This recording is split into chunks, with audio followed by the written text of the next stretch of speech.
Hey guys, welcome back to part 2, the finale review. We watched the final 4 episodes of Fallout TV series on Amazon Plus, 4, 5, 6, 5, 6, 7, and 8. And we are going to report to you what we thought. How did the series resolve itself? And did we think it did justice? And did it end on a good note? And then we'll do a very, very quick episode breakdown. So the last video was like an hour and a half. I know. It's a lot. It's like 8 hours of content. And I've got maybe 40 minutes to wrap this up. So let's try to do this quickly, shall we? So I'm going to get straight to the point and tell you guys that I am sadly disappointed with... There you go.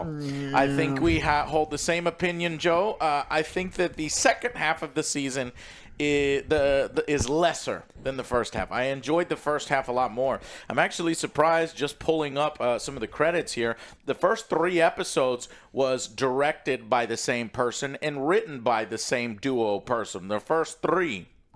Then the rest of the episodes are done by a different director every time and a different writer every time. And honestly, maybe that could explain some of it. Yeah. Because I felt like in the second half of the season, things got a little bit jokier, a lot lazier with the writing. The pacing felt completely off.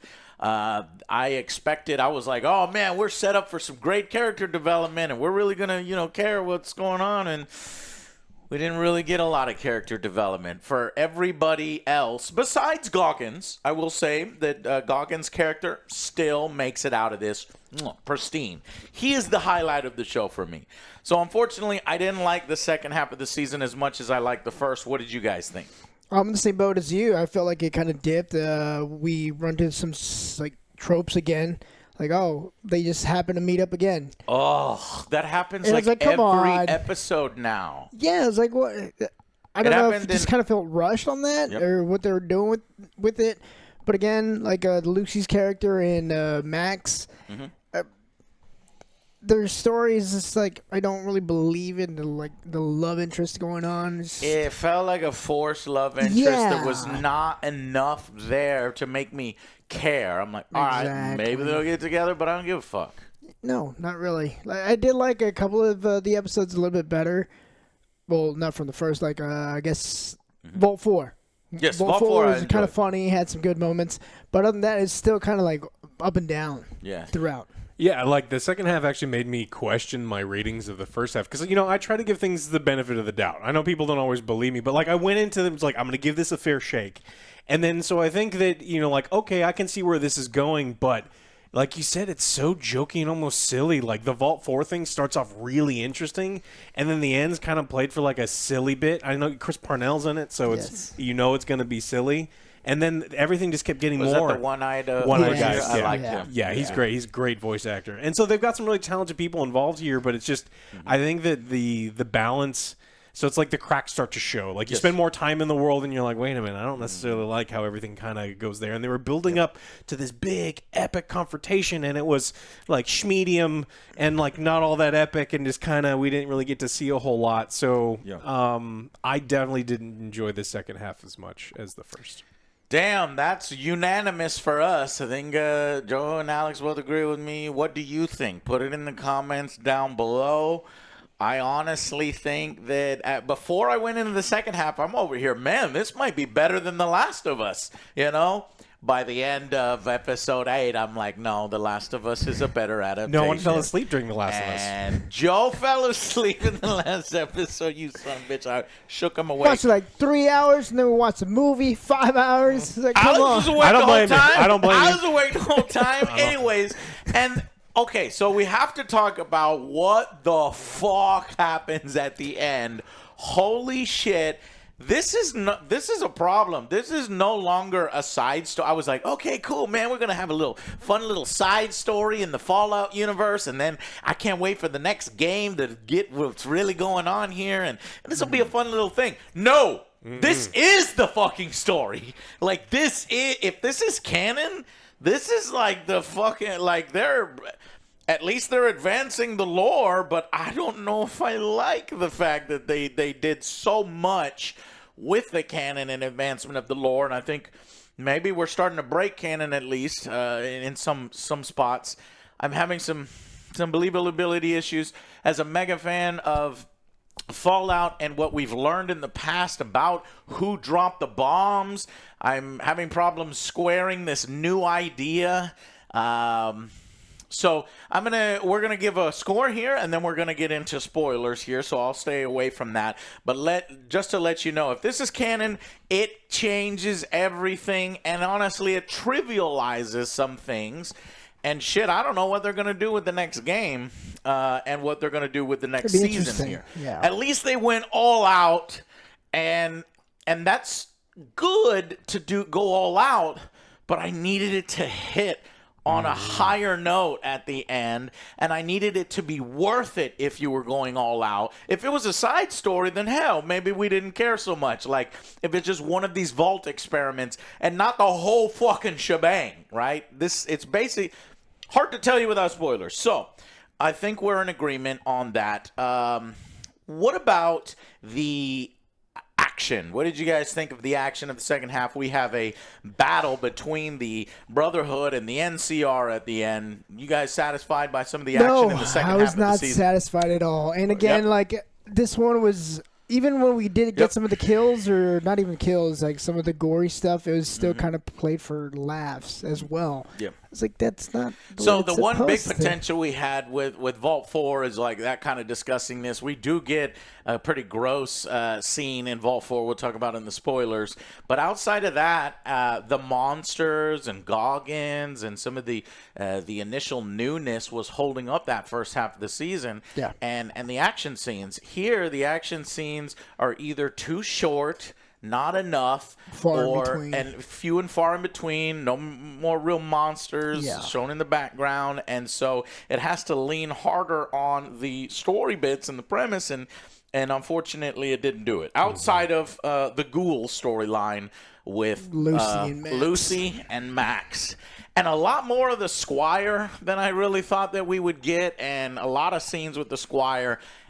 This other Squire, Thaddeus, that Maximus was kind of messing around with, and I was like, ugh, I just disliked it.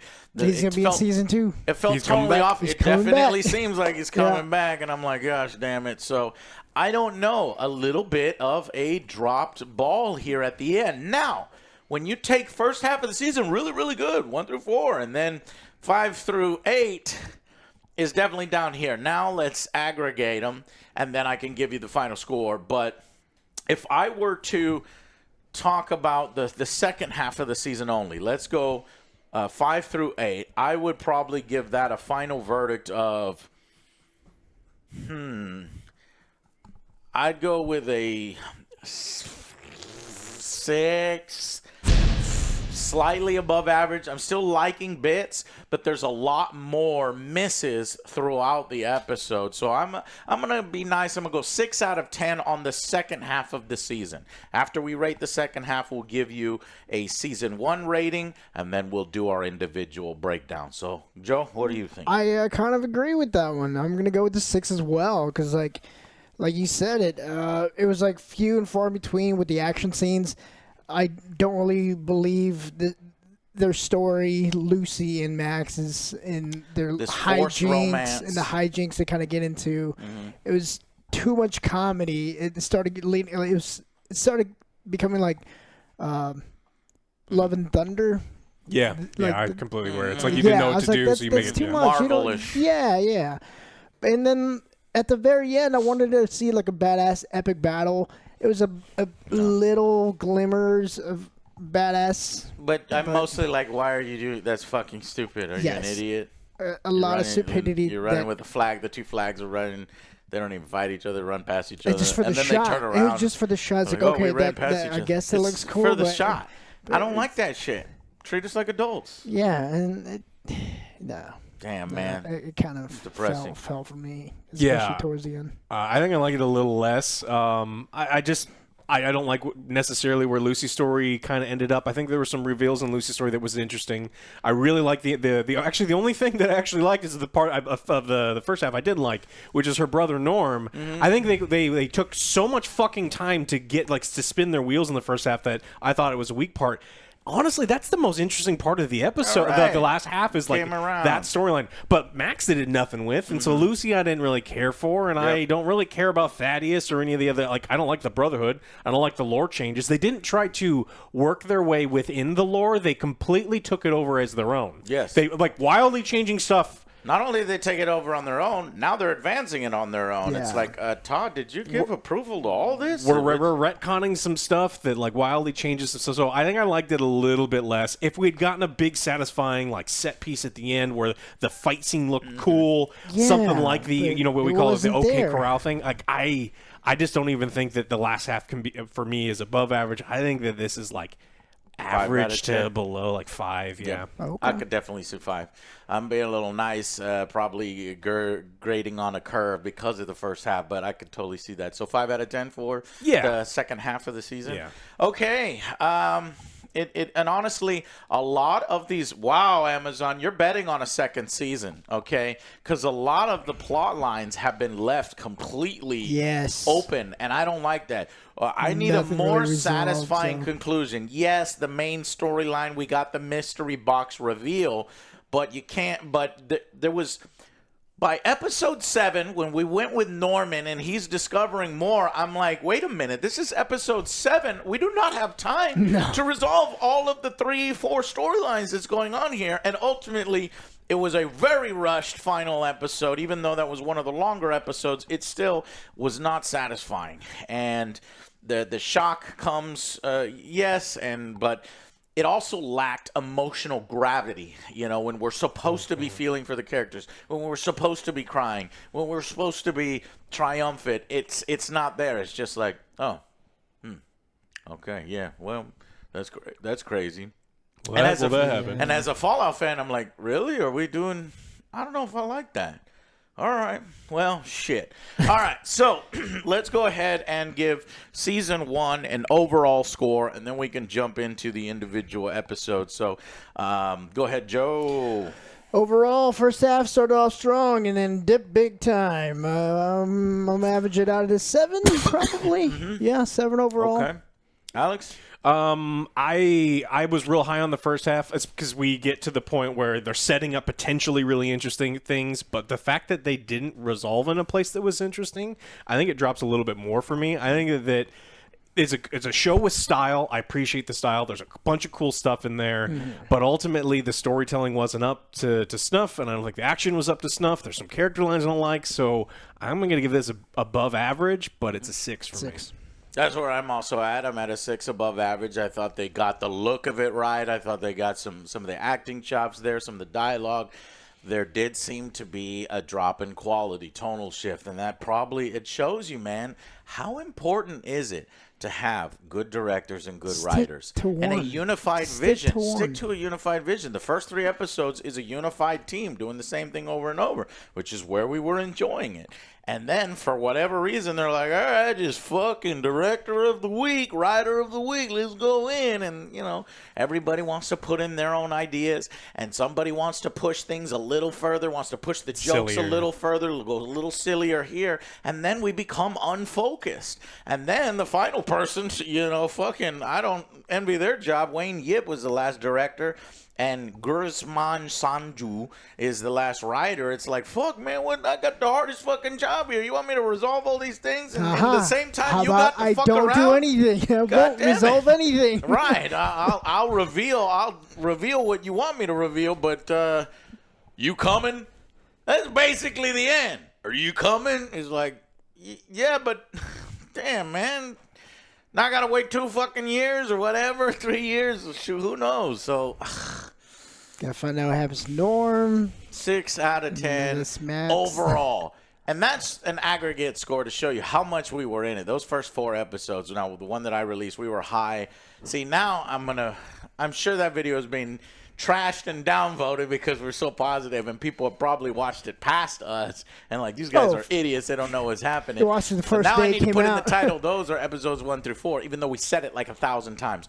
We don't know how to do this. It sucks when all 8 are released at once, and that's like 2 full work days for us to like edit and then watch them and then record the review. So we thought we would go with 2, first half of the season, second half of the season. So that's it. It's a shame.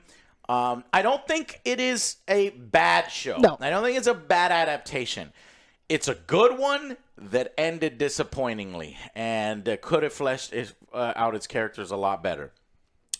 Besides the ghoul, we have a brand new badass within the Fallout universe that I love, but I traded my lore of the Chinese dropping the bombs over the super mutants. That's not the case. Now it's fucking...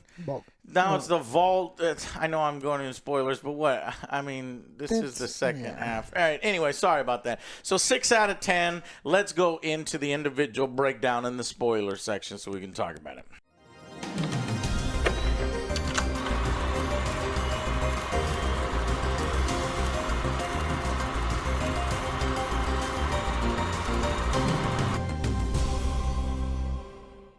All right. So here we are. Welcome to the spoiler section. We've got the last 4 episodes: the past, the trap, the radio, and the beginning. So number 5 is the trap, and number 5 is the past. The past. Yeah, this was the one where Max is trapped inside a suit because he told him everything, and he was stuck in there.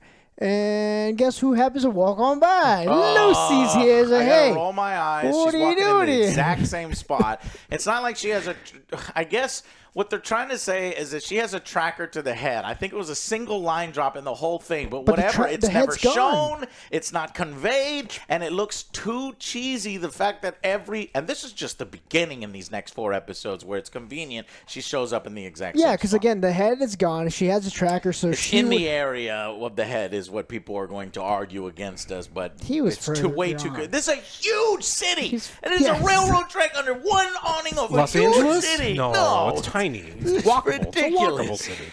And these convenience type things are ruining these scenes because it breaks my suspension of disbelief.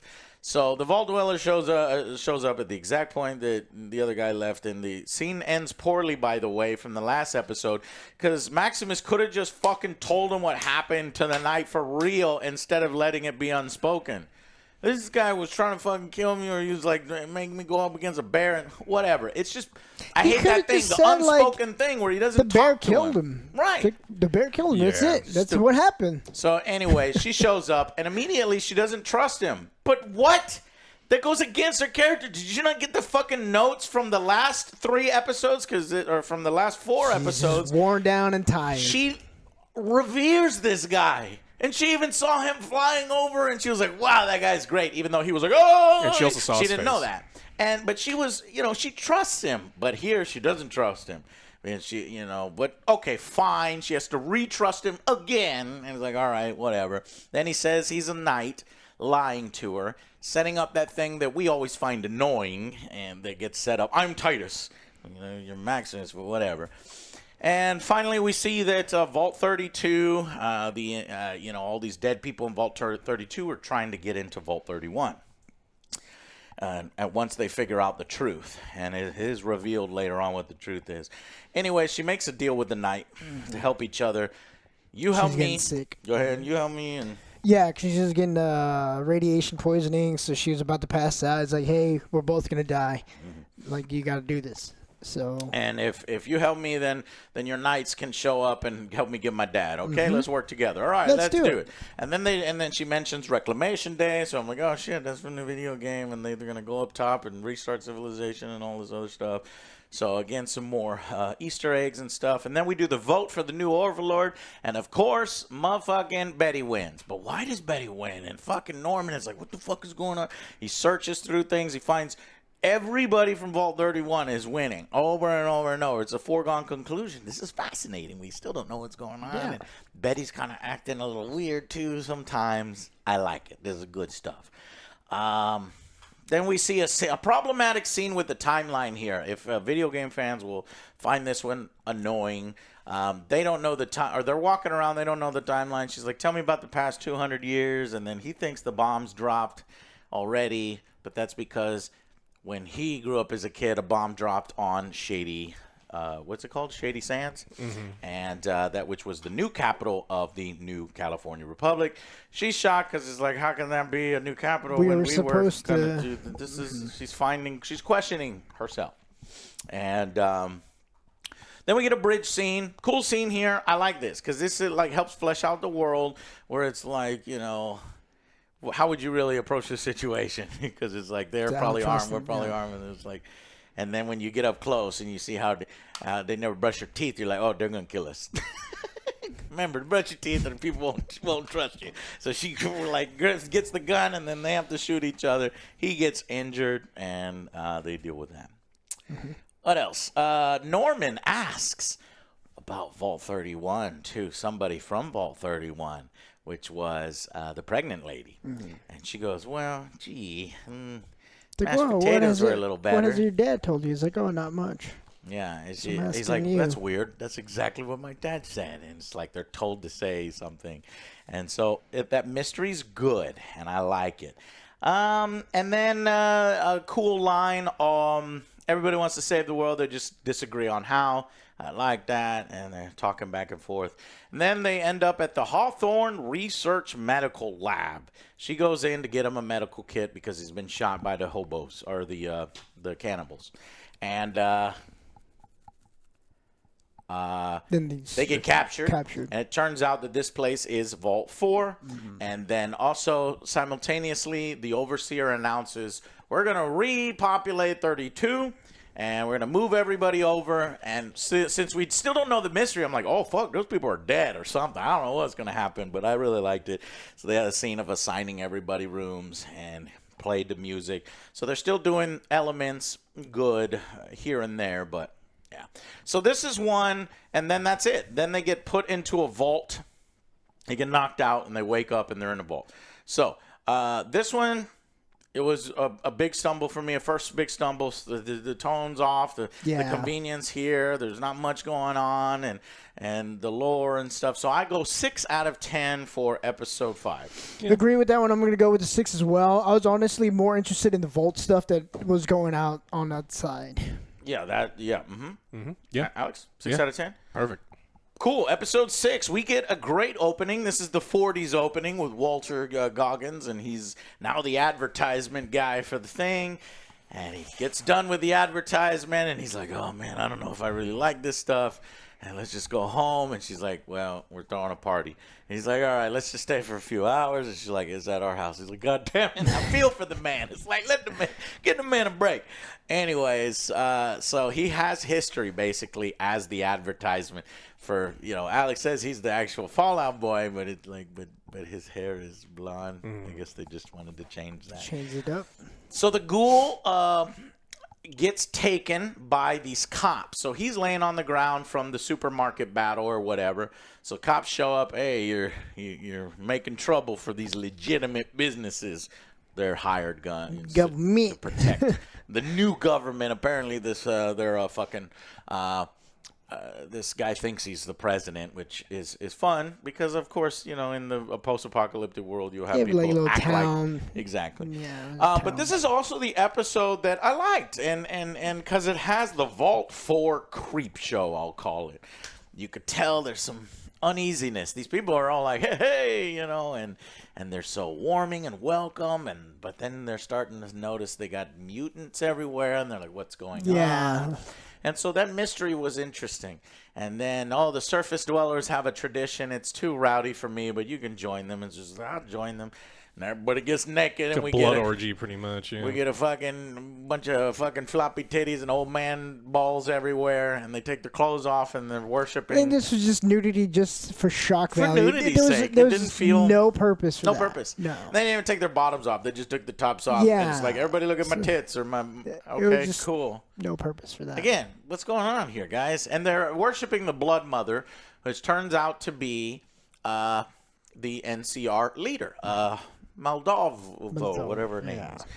And it's because, she fights for the people and against the oppression, and these people have been oppressed. It escalates quickly as fuck, though, as Lucy goes. At first, Maximus is like, let's get out of here. We're wasting time.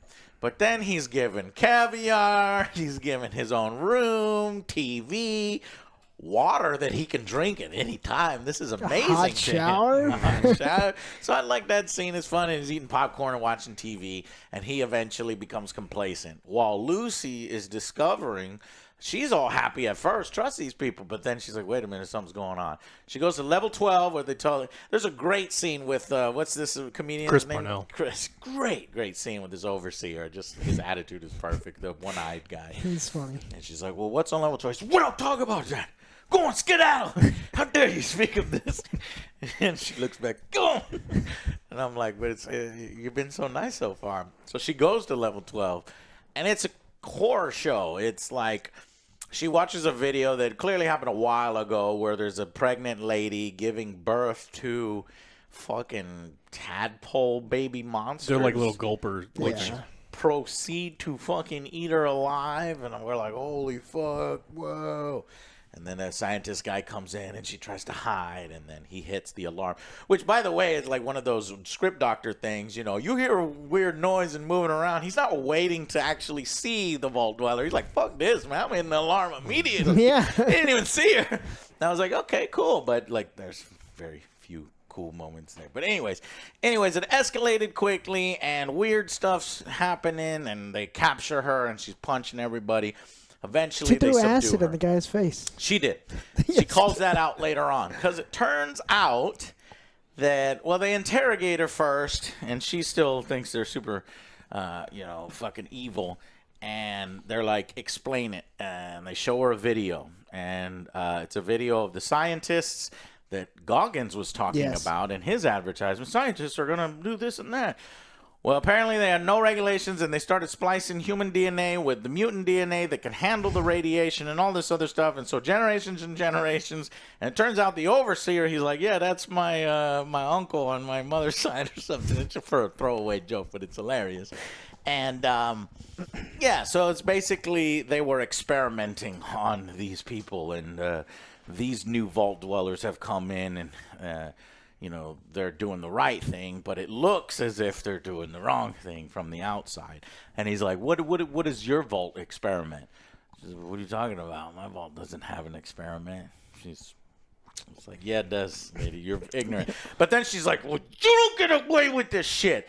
And then we have a scene where she's like tied up, and he's got a fucking sword, and you think that they're gonna kill her, and she just goes. He says, you're sentenced to death. Through banishment. To banishment. Go on outside. They're going to kick her outside. So, again, played for laughs. And I like it, but here's the moment where it's starting to break. It's starting to go a little too far, and, because I had been taking it serious with the occasional joke, and here it is like Love and Thunder. But I could still excuse it if we're going somewhere good, right? Unfortunate. And then it ends right there, right? Because before she gets captured, I'm starting to talk a little bit about episode 7 because it gets a little mixture. Maximus is still eating popcorn. He's kind of happy, and then it smashes to credits. It's like, oh, fuck, she needs help. So this one I liked more because of where it ended. And I'm like, okay, you got your joke. We got the creep show. This is good. It's just the next episode that I feel kind of drops it off and doesn't resolve it in the best way. So this one, I'm going with an 8 out of 10. 8, I'm going to go with 7. Okay. I'm going to go with a 6. And there's one specific. This is where the humor just completely. That's why I lose. She goes, hey, do you want to have sex? And he's like, with my cock? Because sometimes it's a pimple and it pops. It's like, you've been in a barracks with dudes jerking. So they show us a scene with a dude jerking off in his barracks. And, you show the guy pumping his dick in a barracks. Everyone in there knows what sex is. Yes. This is dumb. They're and it's just like, about it, and it's like, why are the writers? It's like, this is why it's important to have one set of writers the entire time. Because it's like, he knows what sex is. It is explained. It is explained. It is explained. The shot goes up and it says test subjects. It is explained. Yeah, but just because it's explained, they're pumping gas in there. It's making them horny. It goes nowhere. No, They I'm don't not- have sex, and they never do anything. Well, this is one excuse that people could come up with, is what I'm saying. Oh, yeah. Or it's really poor writing, and that they actually did want to have sex, but it goes nowhere. It's he a just- throwaway joke. Yeah, basically. no, I'm saying he describes his penis as a pimple that pops. Oh, Like, yeah, he doesn't no, know. that's dumb as fuck. Yeah. He's like a child. He reverts to a childlike state so often that, like, I become uninvested with his character because it's not realistic anymore. Yeah. All right, so moving on to episode 7, which is called The radio. Massive disappointment. there you go, the radio and massive disappointment. Take it, Alex. We're gonna start with the farmers, the lead farmers. NCR lead farmers. Yeah. Oh, we get an epic cameo where Eric Estrada is out there with his son, and it kind of links together. Eric like Estrada. That's yeah. cool, man. I didn't know he's still around doing his thing. I mean, he's in LA. He's been there forever. So like he goes in there and he's with, and the ghoul is there waiting for him. He freaks out because they've got history saying like, look, you've even shot me a couple times before. And so he's worried that he's eating his daughter, but she shows up. He has a laugh. scene. Hawkins is so good in these Yes. individuals. These scenes are great, and it actually ties back to the main story. It's like this is how the quest happens. It's like apparently the eldest son is working for the big bad lady, and like the middle son is the courier, and they set up a kind of a little thing where the kid is young and dumb, and I don't necessarily buy it, but it's a Western trope and whatever Yes. will allow it, and pulls a gun on him. And he kills his family. He tells him, he gives him the information, and Eric Estrada doing a good job of the diplomacy. Unfortunately, before he leaves and puts his hand on, he's like, this kid, you're going to probably come after me later, aren't you? You're probably really mad. Testing the kid to see what the kid does. If the kid probably didn't do anything, then he probably would have left. But the motherfucking dumbass kid has to reach for his gun and try to shoot him, and so he fucking takes him Yep. out. Yeah, he's- Sad. Doesn't necessarily mean he is a bad guy. And I'm like, okay, but when did this take place? Because this could have taken place maybe before his transformation at the supermarket, or do you think it takes place after the supermarket? After the supermarket. Okay. Yeah. Well, in that case, because we thought that maybe he would go full on good. Well, he's killing. He didn't need to do that part, so he is still an anti-hero It's villain self-defense. slash. Yeah, he is. It was He self-defense. instigated that. He could have just said, okay, and then leave. But he's right. That guy probably would have pulled the gun anyway, or at least later on. But if he's going to think about that, you have a father with 2 dead sons. The father's probably going to come after you later on. Maybe he'll take care of the daughter. Anyways, we go back in time, and this episode is fascinating. The fascinating bits is his wife. How much does this bitch know about what the fuck she's doing? Because she's all happy-go-lucky and seems like the perfect wife. But, and so he ends up going to the meeting of the communists. He's like, yo, the communists. And she's like, I'm not a communist. That's a word used to describe those of us who aren't fucking insane, because everybody's I was like, man, this is genius. This is great. So, and she gives the fucking headphones to him, or a little microphone to him. Bug your wife and see for yourself. Don't take my word for it, kind of shit. And he's like, nah, I'm not going to do this. And initially tries it, hears his wife talking outside, when he's like, nah, I can't do this. He feels bad. He throws it in the garbage. Meanwhile, we get the resolution of the hybridizing humans with mutant creatures in Vault 4. So that's when we get my Uncle Peter was on the video. See how I kind of confused it a little bit. And then he's like, what's your experiment? And then when she's being taken away to have her binds cut, that's when Maximus bursts into the scene, because he previously saw her being led away. And we have another goofy thing. We're going way goofy. We're just throwing people around. It's just a huge joke. And Yeah, I he's think- you're sentenced to death or banishment. Here's a 2-week supply. After that, It you're made us on your own. laugh. I was like, okay. I all like right. it, and then simultaneously, 'Cause it's basically the Chris. line is wavering. Okay, Yeah. the tone is. If it was anybody else, meh. But it And was don't Chris. come at us with all Fallout is a joke and this. We know we are supportive of that in the first 4 episodes, but it's getting a little excessive. Yes. You're dialing that dial a little high. The joke is funny when if it's not always the norm, right? If everything is a fucking joke, then that's what Right. your show is. And he actually takes their power core, which I guess the power core. Now, this is a video game mechanic. Me and Alex were talking about it. So it's like, Alex was like, the power core powers the Vault for hundreds of years, but it only powers the power suit for a few hours. And I was like, yeah, but that's not shown in the show. That's the video game mechanic where you have to go get your powers. Anyways, and it's just kind of goofy. And then we get the forced romance scene here towards the end of this. After the conclusion of it, she's like, we don't have oysters in my vault, but we do have canned tuna. You're the best stranger. Same thing, right?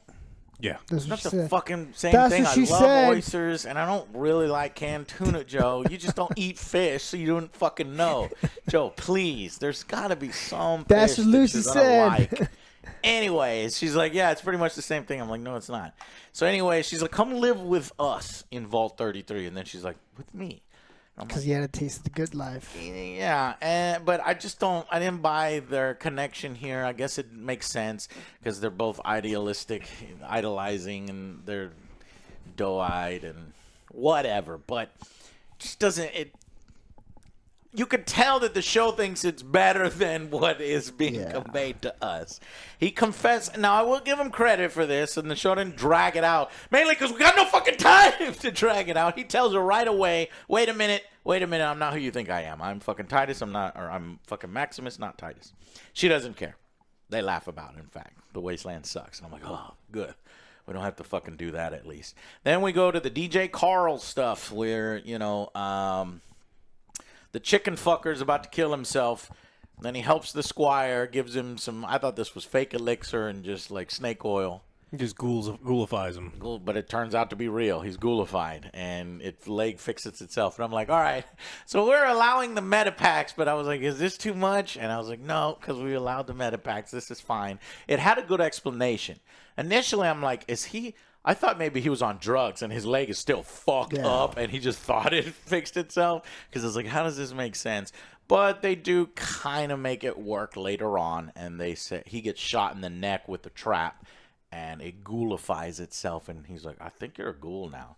Yeah. So we'll probably be seeing this guy in season 2. Mm-hmm. But that's the end of his character when he uses the radio man's radio to call the Brotherhood. He's got the head, and then when he sees them coming, he's like, I get the fuck out of here because she's like, they're the good guys. And he's like, complicated. They kill ghouls on sight and stuff. So, and again, it's goofy. She shows up. They both show up at the exact spot that they need to be showing up at the exact time that they need to show up. And I'm just rolling my eyes. Yes, I get it. She has a tracker to the head, right? Yes. But I don't know. I just wish they would have pressed that a little bit more so it doesn't look so convenient and the world doesn't seem so damn small. At the end of this one, like, he switches the head. He tells the squire to head out because they're going to kill him. Mm-hmm. He's a ghoul. He's like, hey, you need this head for your father. So I'm going to buy some time. He smashes a random head. He's going to take it to the Brotherhood. There you go. And then, so anyways, we free dog meat from the Red Rocket. So there's that stuff. I like it. He actually calls him dog meat. I like that. So we finally get that name drop. And then, so then he gives her time, and there you go. And that's pretty much that one.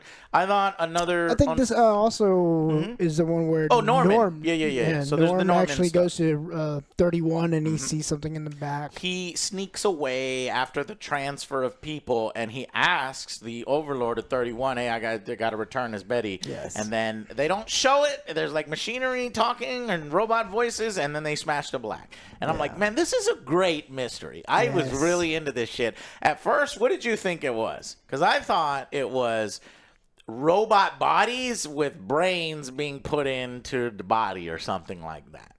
I didn't think it was like straight up cryo tubes. No, I didn't think it was going to be that. I just thought it was like some robot. Because I was hearing robot voices, so they all like robot people. I don't know. So 6 out of 10 is what I'm going with. What did you think it was? I thought it was going to be cryo tubes because we had saw cryo tubes a couple times, and then Muldoon whatever. Like they were hinting at cryo the whole time.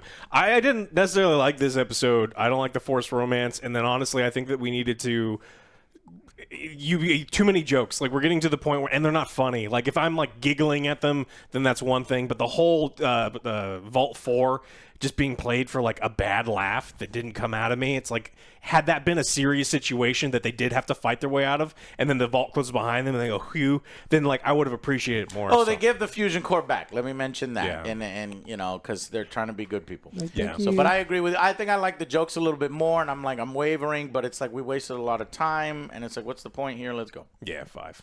5. I'm gonna go with a 6. I did like the Volt stuff again, and I like the Coop stuff. Yes. With trying to figure out what was going on with the wife, and it's like in the meeting. I like that. I was Yeah, like, yeah, okay. yeah. all And right. it pays I'm off very even more intrigued with here. those two things. And then finally we go into episode 8. I got 10 minutes left. God damn it! Oh, shit, man. We're doing a lot of watching 8 hours of shit is a lot, and I gotta go. So we get on the helicopter. Let's see. So the beginning. That's what it's called.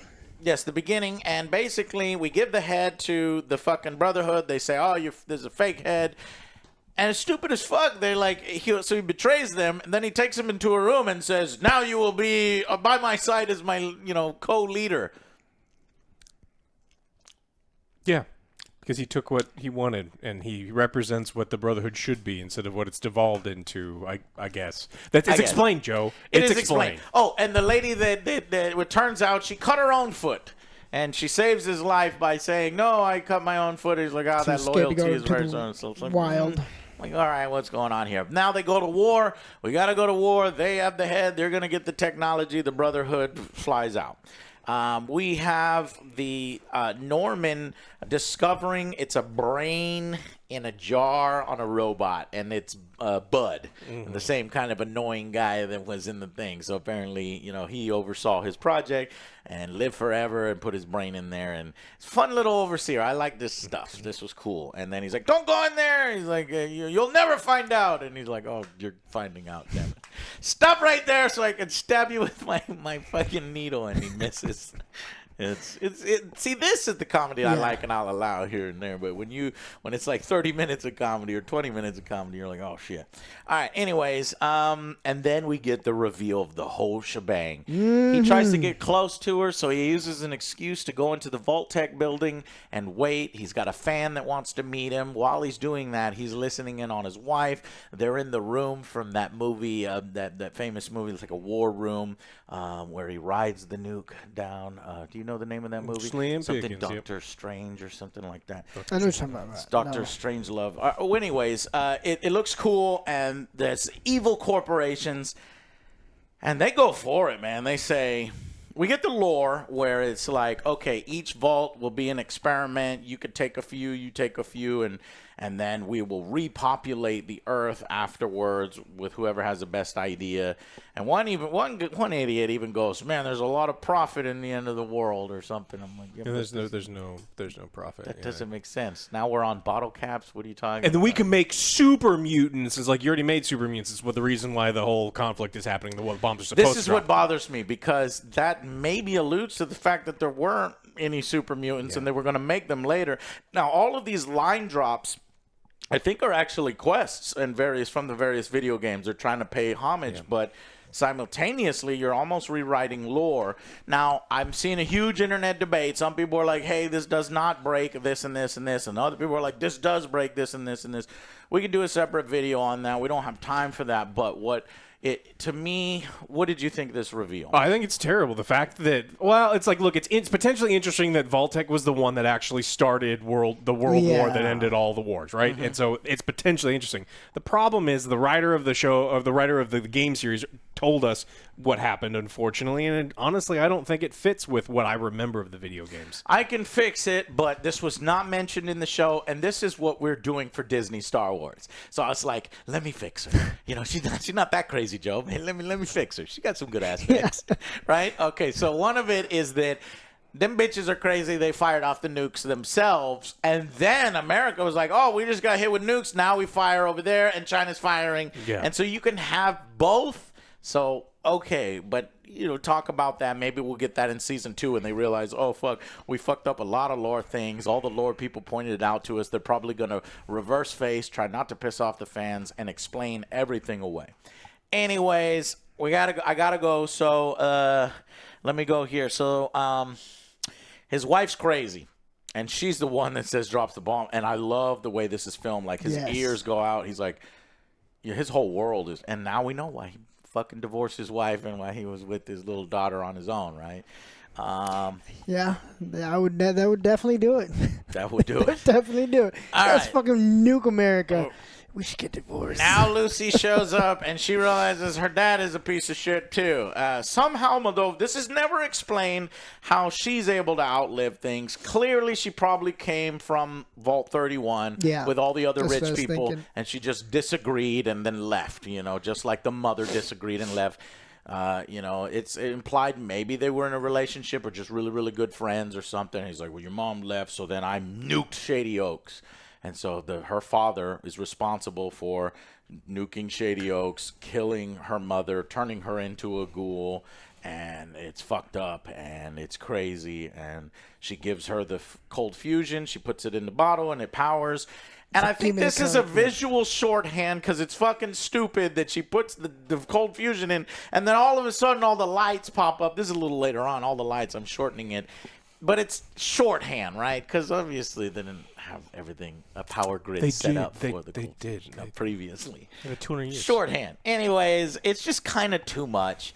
And it almost feels like showing the man behind the curtain a little bit too much. And I'm like, wow, they're really going with it, with the lore. Brotherhood show up. I was like, yes, it's going to be epic. Brotherhoods and then the Raiders. And then just stupid shit going on in the background. I was like, that's not very... Yeah, but why is that guy acting like that? And this, put the flag down. It's dumb. And simultaneously, there's granted, there's some cool shots here every once in a while. You've got the armor shooting people up in hallways and stuff. And then Goggins shows up, and he's like, and they all stop to listen to him. Yeah. When they're literally in the middle of a fucking war battle existential for the power of the future of all the wasteland, whatever. And he shoots. He's like, there's a flaw. I wore that suit. Flaw. I'm going to see if there's still a flaw. Boom. Look at that. There's still a flaw. Yes. I like the premise. I do. And I like that. And then they shoot, and the lights go out, and then he pulls an equilibrium. Yep. For you. Goggins makes out good in all these. And then finally, the motherfucking Brotherhood headless armor comes in, falls down. Our hero Maximus comes in, who it sucks. And Maximus is just given everything. And towards the end of this scene, he's like, yeah, you killed the leader. And he raises it. Yay. Huzzah! Huzzah. He's going to now be the leader of the Brotherhood. And before the leader dies of the NCR, she's like, the Brotherhood are going to have limitless power. What are you going to do to stop them? Can you even stop them? And then she passes away. But Lucy is like, her father escapes because Maximus releases him from the cage, not knowing, and then he gets away. Goggins actually meets him. Yeah, he because meets it's him. revealed in the room that he was the fan and he's still alive. But he flies away and he goes to Fallout New Vegas for whatever reason. They tease at a Deathclaw head because they're like, we know you want that. It's like, feels like Rings of Power where they're teasing the Balrog and they're like, hey, keep watching. You'll get some Balrog in the future. I'm like, God damn it. It feels weird because, and the timeline's wrong because by this time there should be power and it looks like there's no power there. And so it's like, did the video game happen? Is this before the video game? After the video game? Whatever. But now this is Bethesda saying, we're going to do New Vegas. And I'm a little worried because I think Obsidian knows what they were doing then. And yeah. That's pretty much it. She does shoot her own mom, the ghoul. Mm-hmm. And then she follows Goggins into the wasteland to find out where her father's going. And we're going to get more. And he's like, there's always somebody pulling the strings. So maybe in New Vegas we'll get more. A new overseer. Vault Tech corporate overlords. Even though they revealed everything. So it's like, I don't know. I don't know. Is there enough Norm is mystery? stuck in the vault. So, I'm sorry I got to wrap this up so quick. So, what did you guys think of this one? Give me a rating. 4. It was a massively disappointing final episode. We didn't resolve any of the things I wanted to resolve, and the battle wasn't any good. And even, honestly, the Goggins scenes was so poorly shot, his little combat scene, that I was like, this is silly. It was in the dark. So, yeah. Below average. I was going to go with 5 on this one. It was an average one for me because it was super let down. Yep. I'm going to go 5 as well. We have lore problems. We have pacing rushes. We have stupid scenes of, people acting idiotically in battles. And then, like, a rushed ending and then unresolved plot lines. And I'm like, I knew there wasn't enough time to give us the satisfying resolution. They're baiting for a second season. Now, Amazon, you better guarantee them a second season. Like, listen, after all said and done, I still would much rather see more of this world than Rings of Power. Yes. Yes. All this was just to say that, okay? So you fucked it up at the end there a little bit with the Fallout lore, but maybe in the second season you can pick it back up. Tell us what's going on. Go with that writing team of the director, Jonathan Nolan. Stick with him and that writing team in the first 3-4 episodes and just do that forward, and we'll have some hope for it. Otherwise, if we see another rotating door thing going on, then we're going to be a little Goggins. worried. Or if you lose Goggins, because he is definitely carrying the show to higher heights. Maximus, Alex, did he get Rayified by the end? Because we were worried. Ray!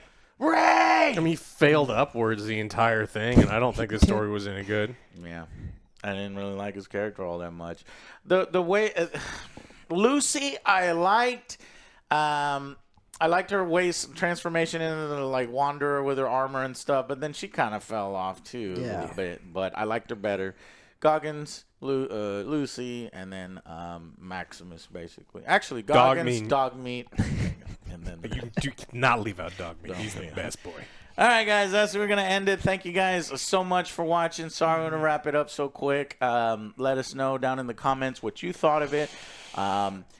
I still think overall for people who haven't played the video games, it's a great fucking thing. Like they went all out. It's just maybe we could have saved some of this stuff, instead of like splooging all over the place, blowing your load, and it not really being as satisfying as it needs to be. He's just kind of getting that post-nut clarity a little bit. All right. Bye, guys.